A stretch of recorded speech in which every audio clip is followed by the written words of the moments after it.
이감TV의 수민쌤입니다. 얼마 전에 3월 모의고사가 있었죠. 그 중에서도 기술 지문이 어려웠다는 말들이 많았는데 꽤 많은 수험생 여러분들께서 이 지문 어디서 좀 본 것 같다 라는 말들을 많이 해주셔서 저희가 살펴보니까 실제로 이 기술 지문, 그러니까 음의 정수를 표현하기 위한 보수법을 다룬 이 지문이 저희가 작년 간슬게 보여드렸던 지문이랑 굉장히 흡사해서 조금 말씀을 드릴 만한 지점들이 있을 것 같아서 이렇게 영상으로 마련을 해봤습니다. 오늘은 그래서 두 지문을 같이 놓고 어느 면이 얼마나 닮아있고 또 어느 면에서 이 3모 지문의 서술이 불친절했기 때문에 여러분들이 조금 힘들었을지 한번 짚어보는 시간을 가져보려고 합니다. 본론으로 들어가면 일단 3모 기술 지문부터 볼게요. 먼저 비트라는 개념을 이렇게 제시를 하고 있습니다. 이 비트라는 개념을 제시하면서 이진수로 숫자를 표현하는 방법에 대해서 설명을 하고 있죠. 한마디로 데이터 비트라는 거는 이 숫자의 절대값을 나타낸다면은 최상의 비트는 그 숫자의 부호를 나타낸다고 합니다. 즉 양수인지 음수인지를 알려준다는 거죠. 여기서는 이진수의 정의를 밝혀주는 대신에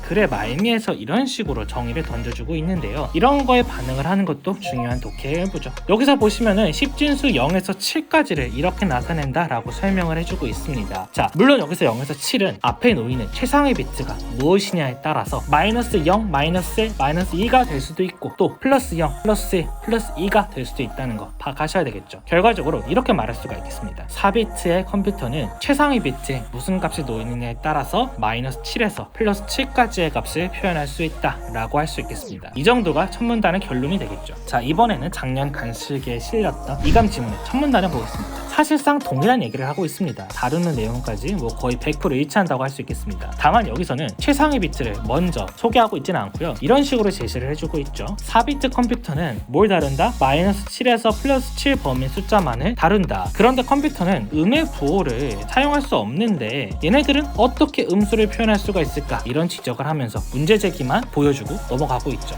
그래서 정리하면 다루는 내용은 3모 지문의 첫 문단과 동일하지만 자세한 설명을 살짝 뒤로 미루고 있다. 이렇게 평할 수가 있겠습니다. 다시 3모 기술 지문으로 넘어가 보겠습니다. 자, 여기 두 번째 문단으로 가보시면은 음의 정수를 표현하는 첫 번째 방법인 부호와 절대값 방법이 등장을 하고 있습니다. 자, 어떻게 한다고 하죠? 쉬워요. 최상위 비트를 그냥 1로 찍어버리면 된답니다. 그런데 무슨 문제가 생긴다고 하죠? 맞아요. 오버플로라는 문제가 생긴답니다. 이것 때문에 계산이 부정확해지고 그리고 0이 0000과 1000이라는 두 가지 방법으로 표현되기 때문에 문제가 된다. 이런 얘기를 지적을 하고 있죠. 이거는 아마 이제 이렇게 생각하면 좋으실 것 같아요. 지금까지 내용을 쭉 쫓아왔을 때 플러스 0은 0000이 되는데 마이너스 0은 최상의 비트를 1로 삼게 되기 때문에 데이터 비트를 전부 0으로 두었을 때 1000이 되어버린다는 거죠.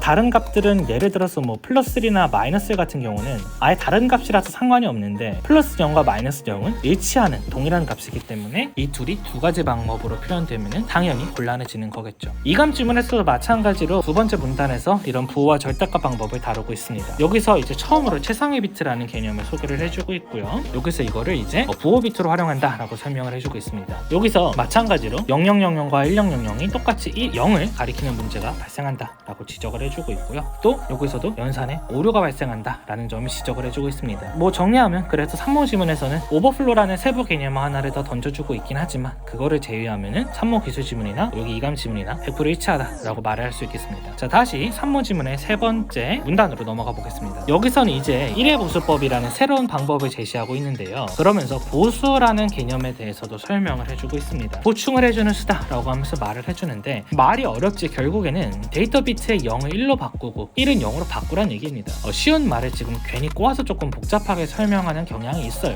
어쨌든 이때는 오버플로가 발생하더라도 부호와 절대값 방법의 경우와 다르게 해결을 할 수 있다라고 말을 하고 있죠. 정확히 어떻게 하는지는 말을 안 해주고 있습니다. 그런데 이번에도 0이 두 가지 방법으로 표현되는 거는 해결할 수 없다라고 얘기를 하고 있습니다. 이게 30번 문제 초점이기도 했죠. 조금 정신이 없더라도 다시 이감짐으로 넘어가서 똑같이 3문단을 살펴보겠습니다. 여기서도 1의 보수법을 이제 설명을 해주고 있는데요. 이번에는 보수라는 막연히 어렵기만 한 개념을 소개하는 대신에 그냥 직관적인 방법을 택하고 있습니다. 쉽게 말해서 0은 1로 1은 0으로 뒤집을 하는 얘기죠. 훨씬 더 직관적이죠. 글은 이렇게 풀어주는 편이 훨씬 더 여러분들이 독해에도 더 도움이 되는 방식이었을 것 같습니다. 그리고 여기서도 마찬가지로 오류가 오버플로가 발생하지 않는다는 점에 지적을 해주고 있죠. 여기서는 오버플로가 어떻게 해결하는지 해결 방식까지도 보여주고 있습니다. 하지만 여기서도 이제 똑같이 무슨 얘기를 하고 있죠? 마찬가지로 0은 두 가지 방법으로 표현이 된다. 이 문제는 아직 해결 못했다. 이렇게 설명을 해주고 있습니다. 제가 아무리 객관적으로 보려고 해도 이렇게 말할 수밖에 없을 것 같아요. 내용은 산모나 이감이나 동일하게 다뤘는데 설명 방식은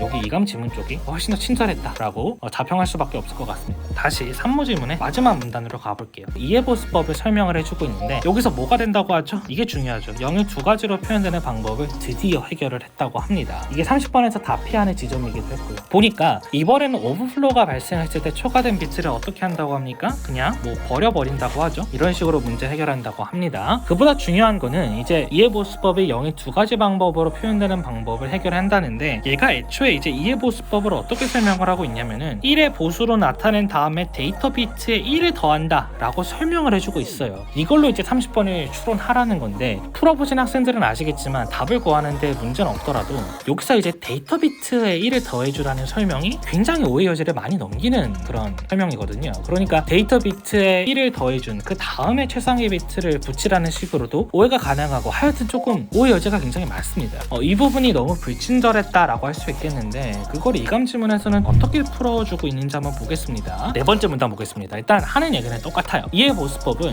1의 보수를 표현하는 방법에 그대로 1을 더해서 얻은 이진수를 음수로 활용한다. 이런 식으로 설명을 해주고 있어요. 이 편이 훨씬 더 친절하고 직관적인 설명입니다. 자, 이거를 산모기술 지문의 표현으로 빌려서 표현하면 이런 겁니다. 1의 보수를 표현한 다음에 그 비트 전체, 즉 데이터 비트 한정지어서가 아니라 그냥 그 비트 전체에 1을 더해주라는 겁니다. 이렇게 되면 어떻게 문제가 해결이 되냐면 이 1111이라는 1의 보수법에서 생겼던 문제에서 그대로 1을 더해버리면은 뭐가 됩니까? 10000이 되죠. 그렇죠? 그렇게 10000이 되면은 올림수 1을 버리면 0000이 되니까 0이 한 가지 방법으로 표현될 수밖에 없다는 겁니다. 마지막으로 정리해보면은 여기 산모 기술 지문을 기준으로 했을 때 제가 파란색으로 표시한 워드, 오버플로, 그리고 보수라는 굳이 설명했어야 하나 싶은 이 세 가지 키워드를 제외하면 총 10개의 키워드 중에서 70%의 키워드가 이감 지문과 겹칩니다. 그리고 제 설명을 따라오셨으면 아시겠지만 글이 각각의 보수법을 소개하는 방식이나 흐름까지도 사실상 100% 일치하고 있습니다. 부호와 절대값 방법에 무슨 한계가 있고 그리고 1의 보수법이 그걸 어떻게 해결을 했고 하지만 그럼에도 0이 두 가지 방법으로 표현되는 것은 여전하기 때문에 ES 보수법은 그거를 여차여차 어떻게 해결했다 라는 게 글의 골자였죠. 이게 이감 지문의 방식이랑 100% 일치합니다. 다만 이번 산모 지문은 보수 개념처럼 괜히 어렵게 말을 꼬아서 설명한 부분도 있고 30번 문제와도 관련해서 괜히 오해 여지를 남긴 부분도 있다는 점에서 여러분들이 조금 헷갈리지 않았을까 싶습니다. 괜히 머리 아프게 너무 고민하지 마시고 점수는 참고만 하시고 너무 우울해하지도 자만해하지도 마시고 각자의 공부를 충실히 하시면 좋을 것 같습니다. 지금까지 이감TV의 수민쌤이었고요. 영상으로 찾아뵙도록 하겠습니다. 수고하셨습니다.